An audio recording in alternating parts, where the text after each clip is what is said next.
So, hopefully this isn't too funky looking and this works. I just got done going for a walk and it's about 5 o'clock right now. And I just wanted to talk about how intuitive eating actually works, because I feel like there is some misconception and wondering that if you eat intuitively, that you eat based on what it is that you want and are craving, that you're just going to fall out and eat everything in sight and all of that nonsense. Here's the thing. Yes and no. So, how intuitive eating works is you actually have to start listening to your body and what it wants. This takes time. This takes trial and error. This takes progress. Because here's how I approach it. Hi, I'm Jessie Wallaker, by the way. I am the head coach of Confident Fit Coaching, Roxology, the membership site, Brain Dump Diaries podcast, and jessiewallaker.com, where everything is hosted. But for right now, we're just going to jump into it, obviously. But what I do, and what I have all my clients do, and what I talk about a lot is experimenting. Because with an experiment, there is no success or failure. There's just an outcome. And with that outcome, you get to decide what it is you want to do with it. Do you want to keep it? Do you want to toss it? Do you want to try something else? But ultimately, it puts you back in control of your life. It puts you back in say of what it is that you want. And we're all going about how you feel. So do you feel light and energized? Do you feel heavy and weighted down? Do you feel like you need to take a nap? Do you feel like you're ready to go about your day? All of these things will tell you what you want to know, basically. And it all comes from just eating. So whenever I have my clients do this, I say there's no way that you can fail except if you don't eat. And these are people that have done competitions, are athletes in the past, or looking to become new versions of athletes, have done every diet under the sun, yo-yo dieting, years and decades of trial and error and questioning themselves and low self-esteem, and all of this mentality stuff that goes into it, because we tend to overlap how we're feeling with wanting to lose weight, because we feel that if we lose the weight, then we'll look like everyone else and we'll have the perfect body that will be accepted. And when we are accepted, we feel that that perfect body also leads to less problems, because those perfect bodies have perfect lives that we're seeing online. So therefore it must work. It must be good, right? No. And I'm glad more and more people are talking and speaking out about this, because it is a problem. It is an issue and we need to address it. But with intuitive eating, you will get to a point where you understand the difference between hunger and emotional lack.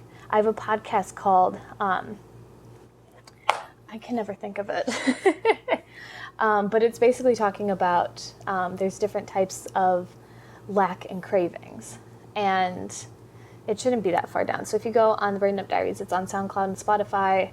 Maybe I'll link it down below as well. I don't know how to do that, actually. I'll do it on SoundCloud so you at least know the name of it. But it goes through it a lot deeper. But here's the gist of it.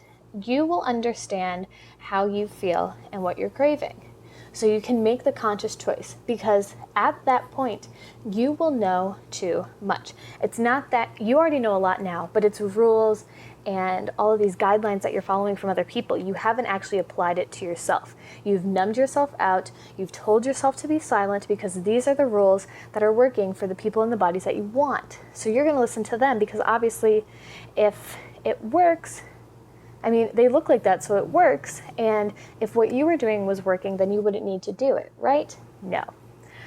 Because you have been silencing yourself for so long, you don't even know what your body needs. And it's crying out for attention. It's crying out for help. It's crying out for something.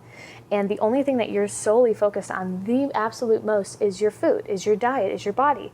So that's what it's going to speak to you in, is your body, is craving, is hunger. So once you're able to decipher that, actually get down to the root of what it is that you are struggling, what you are lacking, and you need nutrition on, whether it is actual nutrition on a biological, chemical level, or if it's nutrition of the soul and mind and connection, you'll be able to know.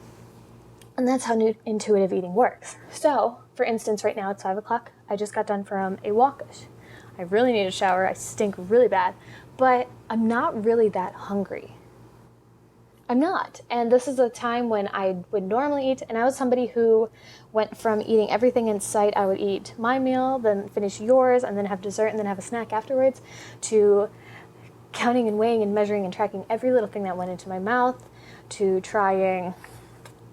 eating 6 times a day, to fearing food and trying to undercut my calories because less is more, right? So this is something that just boggles my mind every time that like I realize it, because it's so subconscious and just so natural now. But I'm not hungry, and I'm not following any specific diet or guidelines. I'm eating when I'm hungry.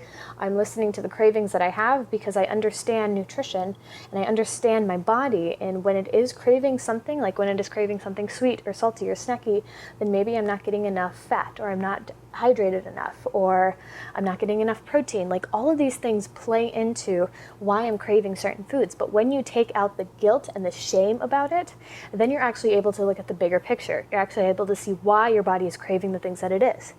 And when you're taking that perfectionism out of it, and you're just allowing yourself to be human, and you're allowing yourself to have treats if you want them as well, you're not going to be craving. You're not going to have intense binge sessions. You're not going to fall off track for days and weeks and months and years. It's just going to be, I want to eat this. I'm going to eat it. It's out of my system. I probably don't need it for like a couple months now.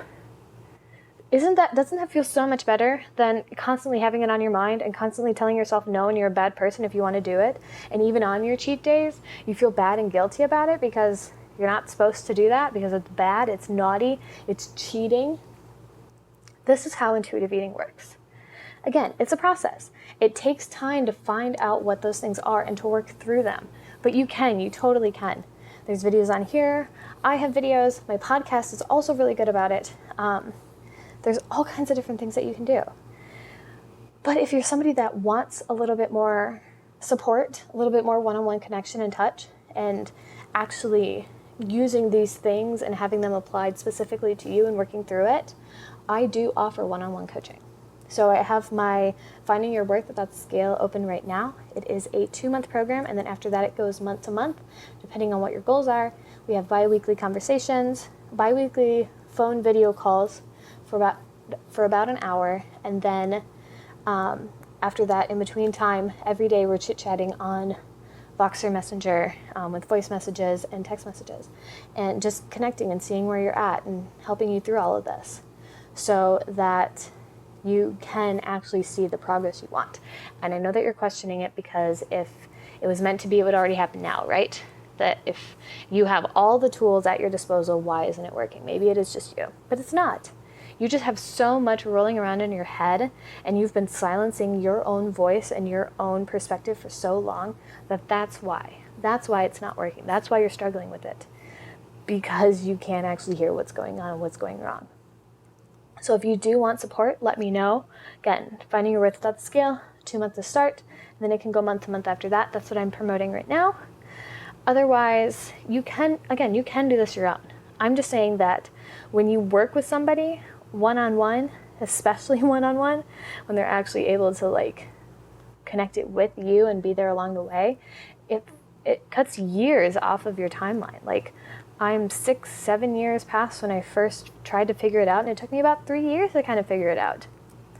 I'm not saying that that's how long it's going to take you, but I'm saying that when you do work with somebody, it does help you fast track it, because I know it's possible, and I can help you make it possible too. But this is only for people that really do want to make the change and really do want to, are just done and are ready for everything else to fall into place, or just ready for life. Because life does happen outside of the kitchen and outside of the gym. And I know those are the things that are controlling your mind. So, intuitive eating is possible. It's a lot more emotional than physical as far as your health goes. A lot more emotional and mental is my big thing. But that's all I got to say for today. If you have any questions, feel free to let me know. I probably will talk about this later, but I need to shower and drink some more water and maybe eat in a little bit. Maybe I'll be hungry after that. But I'm not forcing it. I'm listening to my body, and I'm going to feed it what it wants, what it needs, because I know nutritionally, emotionally, and mentally and physically what it needs, and I'm listening to those cues. That's all it is. You don't have to fear food for the rest of your life. You don't have to track every little thing in order to stay on track, in order to keep the body of your dreams, or in order to get it. It can just be like the side effect of healing yourself and working on you and putting yourself first and actually liking who you are. It really is. It's a great side effect. So I hope you have a fantastic day, and I will talk to you again very, very soon. Bye-bye.